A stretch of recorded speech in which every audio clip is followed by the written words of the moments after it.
I want to welcome you to this week's weekend special, a cutting wheel. This cutting wheel has 5 teeth. Each tooth has cutting surfaces 60-degree angled with the horizontal. It may look like a simple project, but the tooth at an angle with the horizontal makes it a little bit difficult, and we will have to take special precautions to build this cutting wheel. So let's start working on it. Project like this, having a technical drawing or a plan is really helpful. If like here I'll have to draw multiple curves and circles, and having a technical drawing makes the sketching part at least easier. So that's one thing. The other thing is I don't have to guess a lot. I can actually put the lines where they need to be.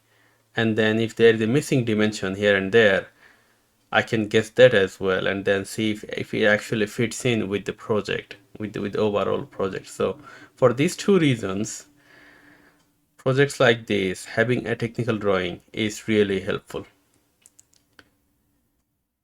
So let's get this image processed and get ready for our process. I want to keep it on XY plane. I want to make it a half transparent, and I want to calibrate the length. In the previous version, this calibrate is used to be scaling. So these are the same thing. This is 120. And the last part is to bring the axis cross and relocate the image to the object center. For this one, it's kind of obvious where I want to place the center, which is at the center of the drawing. So the calibration or processing the image is done. Now building the object. To build this object, I want to break this thing in 2 steps. First step is to have this middle part built, and then second step is to build the outer part with the teeth. So step 1, the inner side. What do we have in the inner side? It has a hexagonal hole with raised walls, and the hexagonal holes have tiny notches at each corner. On this one, I want to draw the sketch on XY plane, and the very first step is to draw a hexagon.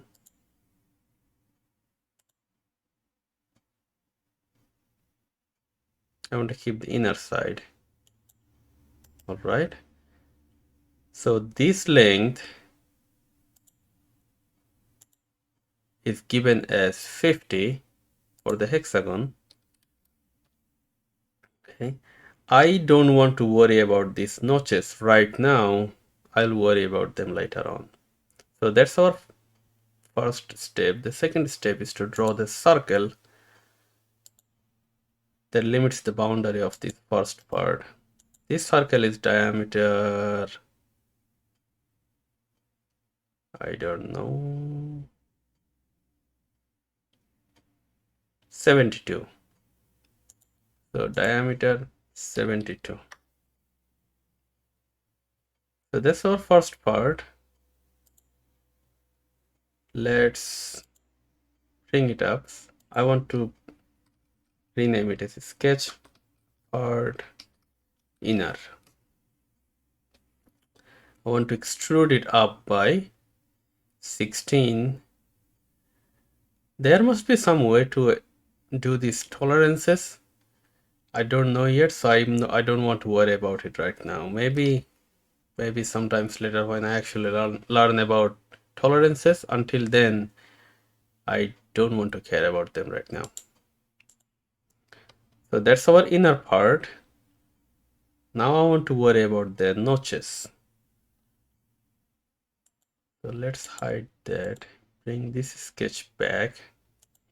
For the notch, I don't want to draw them one by one, like 6 times. I want to build it one here and then copy that at all the places that I want.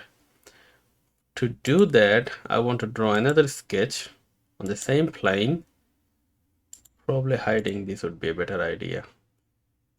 And for now, let me hide this one too. Now let's bring that back. So here is a curve and here is another curve. Both of them has radius of 2.5. I already brought this original sketch back so that I can have some references. Let me take this image down for a moment. What I want to do is I want to draw an arc. Oh, let's pull in this geometry.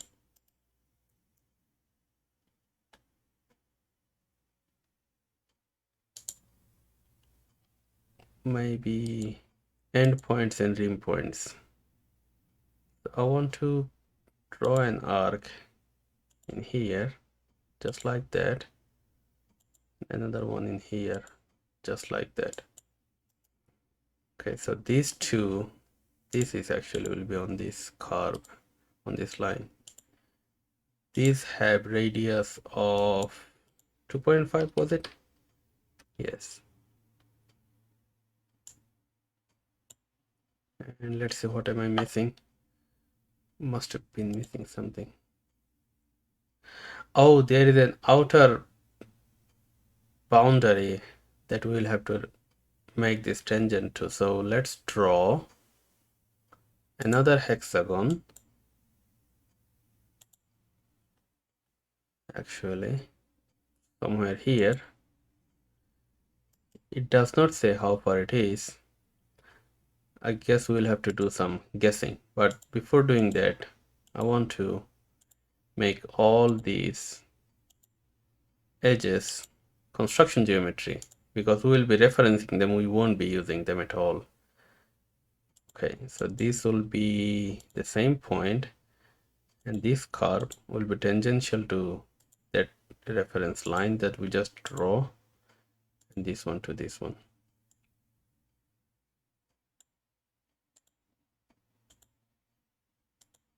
Okay, what am I missing? I think I'll have to fix these 2 points with some dimensions. Let's go with 53.5. Does it look right? No, it's a little bigger than what it is there. So 53. Yeah, that's about right. Okay, so that binds these 2 curves. Now, to draw this line and this line. There's a fully constrained notch. Okay, let me hide this image. What I want to do is I want to pull it up by, was it 16? Yes. So we built one corner. I want to place this at rest of the 5 corners. And the easier part to do it in lattice. If we were working on part design, it would be easier to do polar pattern. Part doesn't have any polar pattern, so let's go to lattice. Okay. To handle lattice, first thing is to bring a polar pattern. While it is selected, let's count it to 6. Okay, here is one thing that I learned in the last week. Polar pattern is really easy to customize, but I can do it with the default setting too. And on the default setting, the right side of the y-axis, the x-axis will always have one building block. What I'm saying is, say I put 8, it starts from here, 9.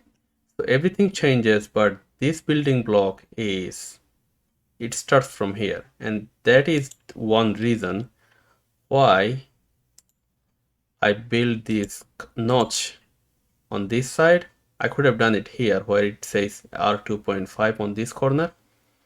I build it on the x-axis on the right side, on the positive side, because that way I won't have to worry about moving the polar array or like transforming it here and there.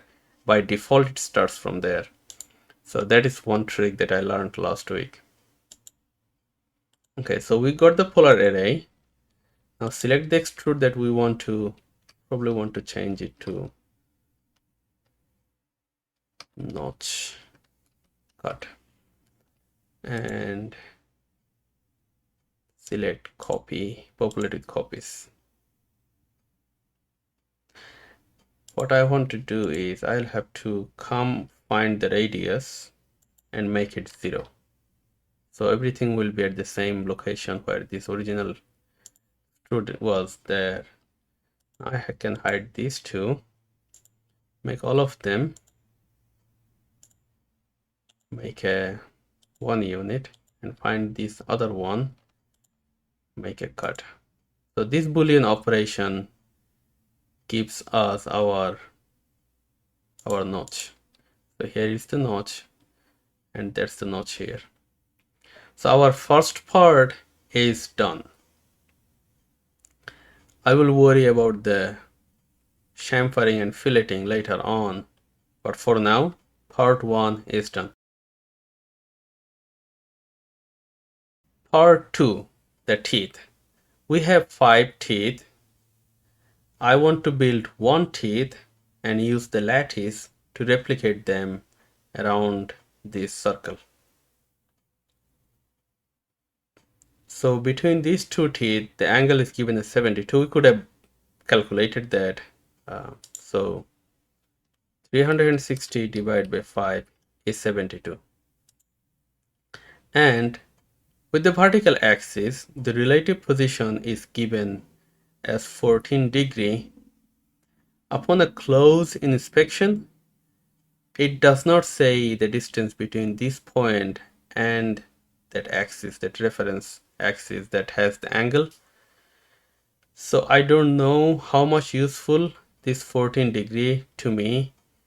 I can probably guess it and then place it there, but if the distance between this point and that point was given, I could probably use it better way. So for now, let's not worry about that anymore. So again, because I will be using lattice and polar array from lattice, and this side is my preferred way. So I will be building this tooth. So part 2 starts with a sketch on the XY plane. I want to build this tooth, so let me get my boundaries set. Between these two lines, the angle would be 72. Now this 72 can move here and there. What I want to do is take this 72 out, actually constrain these two lines with the axis 72 divided by 2, and do the same thing for this line 72 divided by 2. Now this line won't be moving. Let me fix the length. This length does not matter, so let's say 100. And I want to make them construction geometry. Those are for reference only. On the actual building the tooth, Let's set our boundary on the lower side, which will be around this line. I can probably bring this reference in, all right, and make them equal. That didn't work. It worked. Okay, so that's our lower boundary. On the upper side, so how about I draw this line here and draw another curve arc in there. Find this one right there. Two arcs left between these 2 points and these 2 points.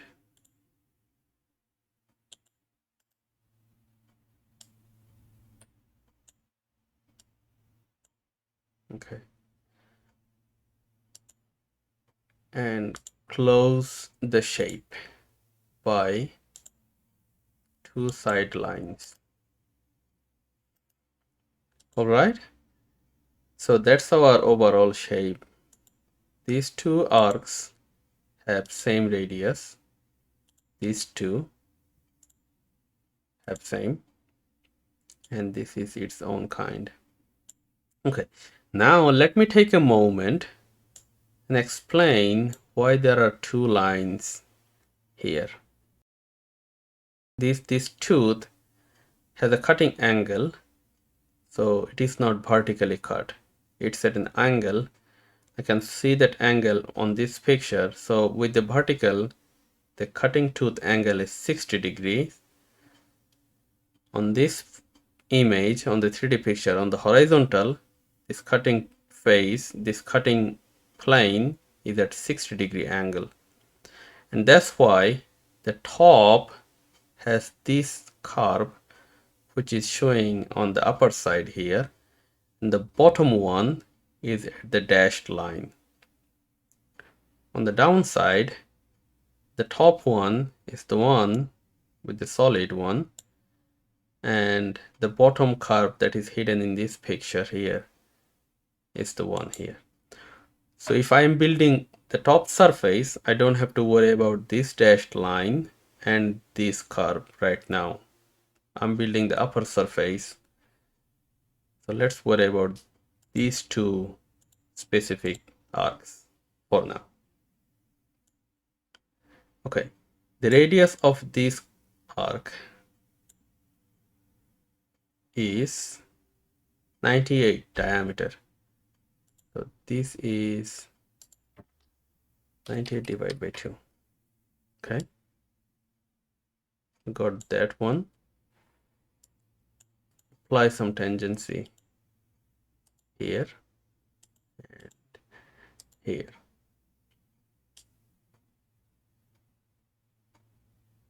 Okay, this outer curve is given as 15 between these 2 points. The length of this outer edge is 19.45.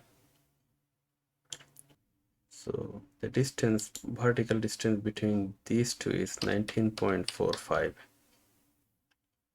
I want to name it because I'll be using it later on. So arc length TH. Okay, so we got that one. It has a diameter of 120. The radius would be 60.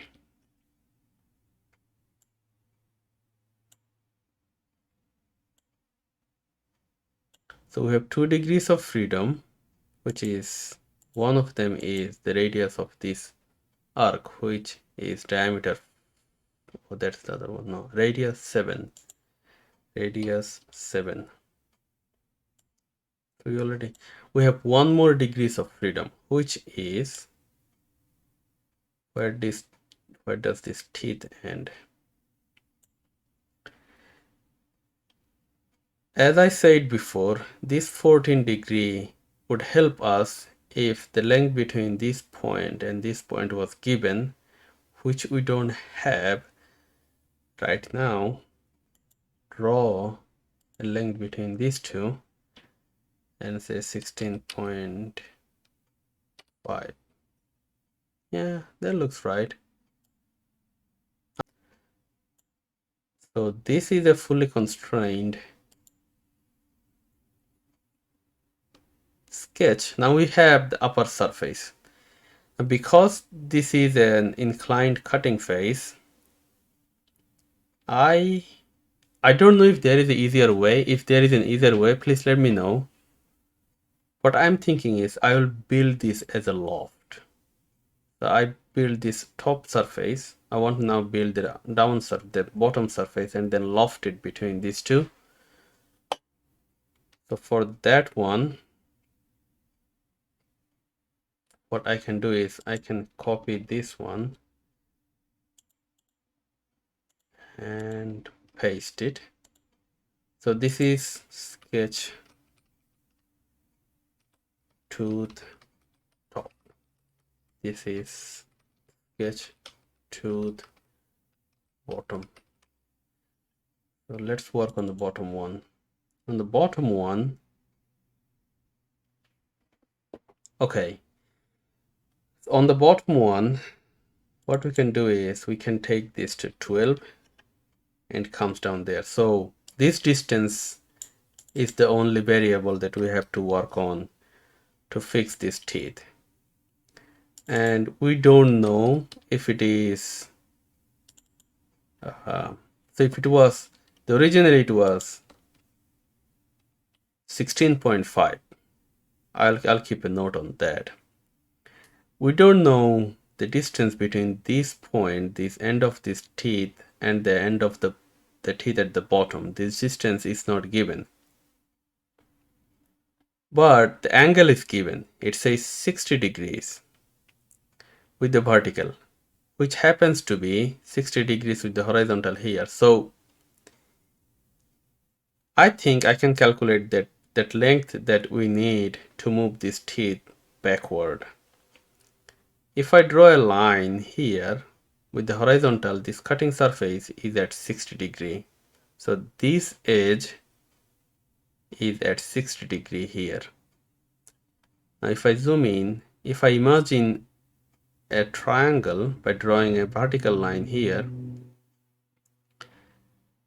if this becomes 60, this angle would be 30. So if it is 30, this height is the thickness of the wheel, which is 7.9. So if this height is 7.9, this angle is 30, the base of the triangle, which would be this length, would be a function of tangent 10. So if it is 8, and this will be 8, 10, 30. So we'll have to move it down by 8, 10, 30. Let's try that. So 16.5, the original one. So 16.5 minus 8, 10, 30.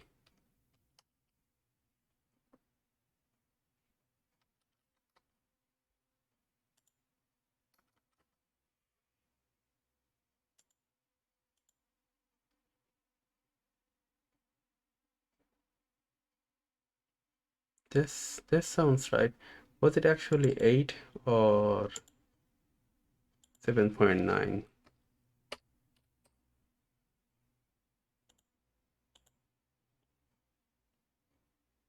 All right, so 7.9, 10, 30.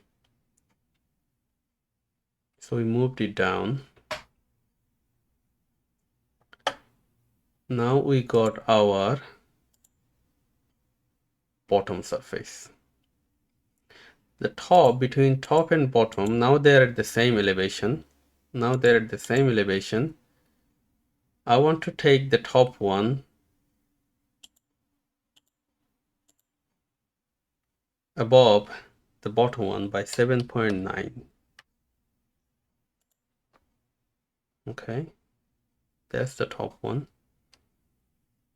Now let's apply our loft, the top and bottom. Create a solid. We get our teeth, we get our cutting teeth, which is at 60-degree angle. So the angle between this line and this line is 60.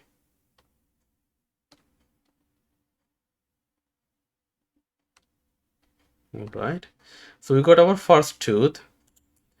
Now we can take that loft, so say tooth, bring our cut back. We can take this loft, actually I don't need this sketch anymore, and go to lattice 2 workbench. Again, bring polar array. See, there is always one on the x-axis, on this x-axis. It makes it easy for me. Our count would be 5. Yes. And radius, don't forget about radius. Radius would be 0. Take the tooth, take the polar array, and make a copy. Now I can hide these two and make these 5 tooth a union. Do I need to do that? Can I actually make these two whole union? No, I cannot. I'll have to make this union first. Then I can make them fusion. All right. And take a refine. Why do I have these sketches showing up? Okay. There it is. That's my cutting tooth. Oh, hold up. I think there was a hole somewhere here. View transparency 75. I think there's a hole here. It says diameter 4. So I'll have to build a hole. This is 48 millimeter away from the center. I can probably do that with this cylinder.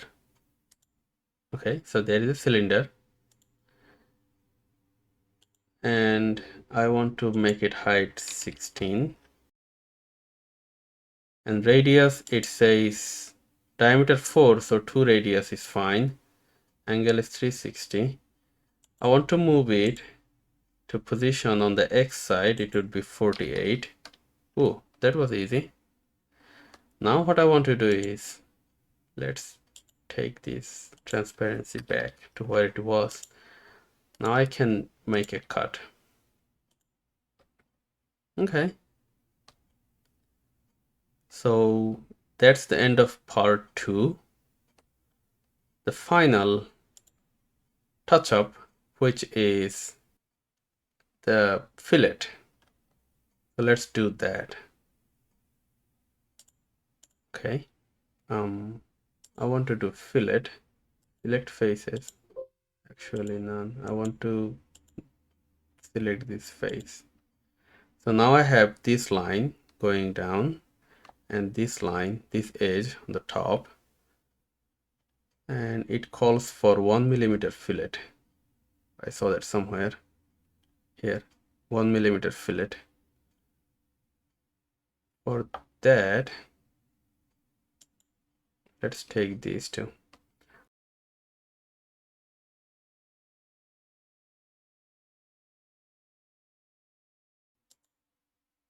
Awesome. So the filleting worked. We got the 60-degree tooth and whatnot. I think that's the end of it. That's the end of it. I hope you enjoyed the process. In a future day, I want to build this a full parametric where I want to apply some value within spreadsheet and then make them bigger and smaller. So that's for future. For now, thank you for watching. I'll see you in the next one.